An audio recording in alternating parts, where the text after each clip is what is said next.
cancel culture is a very serious thing when you start trying to silence people and take away their voice, and you want to control culture by just absolutely wiping the dissenting voices or differing opinions off the map.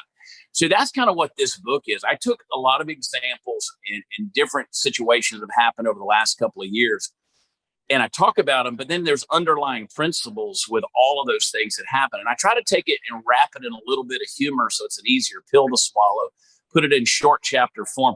I call it a bathroom book because, like, I wish there were perforated pages. So, like, if you were taking a dump and you didn't like a chapter, you could just rip those out. And since the store shelves are barren of toilet paper these days, you could just wipe your ass with the book, go buy another one, and it would put me on the bestseller list. That's a great idea. I got some weird ideas in that regard. These days, like, there's a reason why comedy is coming under attack, Clint. Like, you know, the Dave Chappelle debacle that went on recently with his newest special. People don't want you to tell jokes anymore because they're too easily offended.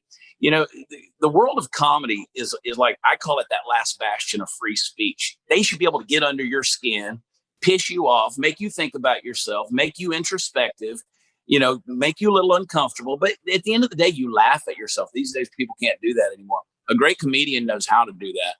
And so I've been fortunate enough, back to your question, to run across some super, super geniuses. Joe's one of them. Dave's another one. Dennis Miller. I mean, these guys that are out there, if George Carlin and Lenny Bruce could see what comedy has become today, they'd probably roll over in their graves because they went to jail for telling jokes back in the 50s and 60s. And, you know, this is a big deal. It's a fight worth having, you know, in regards to free speech, and comedy is where it's at. Yeah. Well, you are a funny bastard, and it comes natural for you. And it's, I'm always entertained and my cheeks always hurt after we hang out a little bit. You know, running for governor, we've hit on it. You've talked about it a little bit. So how does this work? I mean, you're going up against the incumbent, which is Abbott, right? And then who else have you got that? So in the primary race, you've got, on the Republican side of things, you've got Abbott, of course, who's a two-term governor. He was on the Supreme Court of Texas. He was the Attorney General of Texas. So he's got about 30 years of Texas politics under his belt. He's a popular guy, according to the national media. People think of him as a conservative governor. Most people who are conservatives in Texas, though, they see him kind of as a big politics sellout to big government. And there's myself. That's to your question. There's myself. There's Alan West, Lieutenant Colonel Alan West, who's retired from the Army, and businessman, housing developer out of Dallas, Don Huffines. So the three of us, I was the first person to get into the primary race against Abbott. And the reason I did it, because again, to my earlier point, I said I would never get into politics. The reason I did it is because I was sitting there with Don Trump Jr. in South Dakota. I was drinking some wine. It was July 2nd. My phone goes off. I get a notification. You know, this was 2020. The world is shutting down everywhere over mandates, you know, and who's deemed essential and non-essential, and what businesses and churches and gyms can stay open. And people are losing their jobs. They're masking up. They're scared to death. They don't know what they're up against. They're losing their livelihoods. And my phone goes off, and it said that the state of Texas is telling certain businesses, particularly bars, which are 51% establishments, 51% of their sales comes from alcohol. They were shutting down the bars and the live venues. And I took that kind of personal because, look, I make a living in bars and live venues. So that started pissing me off. And so I don't know if it's because I was drinking some wine or had maybe an extra glass of wine, or because I was sitting there with a Trump. But I went to Twitter because, I mean, that's what you do, right?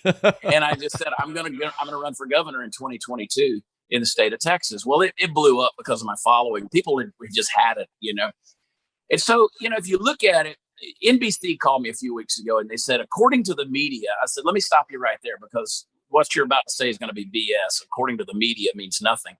They said, well, you know, Greg Abbott, the governor of Texas, is perceived as a good conservative governor. I said, well, he's violated our constitutional rights 14 times in the last 18 months. I mean, I don't see how you could say that that's a good conservative value.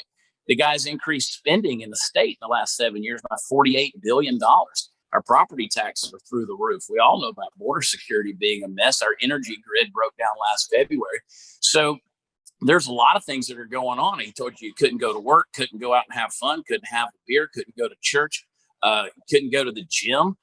People don't realize it. Like, you may not want to go to the gym, but if you sign a contract with the gym, that's a constitutional right. They can't step in and say, okay, we're going to nullify that contract that you made with another entity. The government can't do that. That is a constitutional violation. You have a contract with that gym. You can go and honor that contract. Those are the kind of things that were happening that people just don't even see anymore. But they're willing to sweep it under the rug because it's what we've always known, right? Well, you keep doing the same thing over and over again, you get the same results. It's just time for us to make a difference. So I jumped in. I said, I'm going to put my money where my mouth is. I'm going to use my platform and my voice. And if nothing else, we're educating people. We're turning the lights on. I can see the ideas coming on. I always say when I see the light bulbs come on, I get those internet trolls that say, yeah, but with your followers, they're only 7.5 watt bulbs. So that's,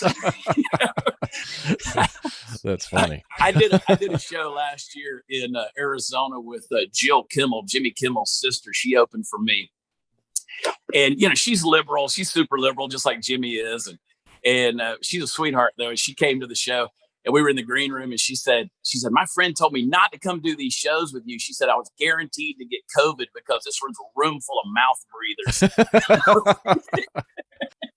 I thought that was the funniest shit ever. But I said, look, at the end of the day, I want government out of our lives. I want us to make politics boring again. I mean, why the hell do we keep giving credence to these empty-headed political morons like Alexandria Ocasio-Cortez and Beto O'Rourke and Eric Swalwell and all these guys that, they couldn't find their way out of the house with the lights off, much less run a country or a state or even a municipality. But we keep giving these guys credit and giving them attention. So, hey, what do I know? I'm from the ilk of Donald Trump and Ronald Reagan. We were entertainers and then we became politicians, I guess.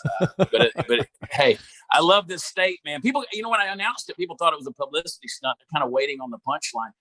There's no punchline. I love the state of Texas, man. It is the center of the universe. It's my conviction. I'm very serious about it. So I'm happy to be in this thing. Oh, and by the way, prather2022.com.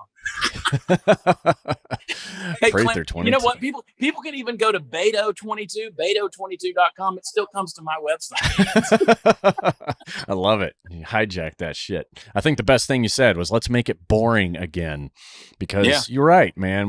The media just tramples on the dumbest shit. And then, of course, you've got a majority of people that are watching and listening, think that that's just the way it is. And the reality is, I've said it before, 85% of the news is just grossly inaccurate. From my personal experience, sitting in war-torn countries and then watching the news, I don't care if it's CNN or Fox, they're showing footage from other countries saying it's, the country that I'm in. And that it's, all this chaos and fire and riots, and look out the window and there's absolutely nothing going on, because they're just reporting what gets clicks, what gets views, what gets the biggest purse for the advertisement that you're about to see. And it's unfortunate because accuracy's gone out the window. But I appreciate what you're preaching. You're listening to Can You Survive This Podcast? Thanks for tuning in. Please make sure to subscribe, rate, and share on the iHeartRadio app, Apple Podcasts, or wherever you get your favorite shows.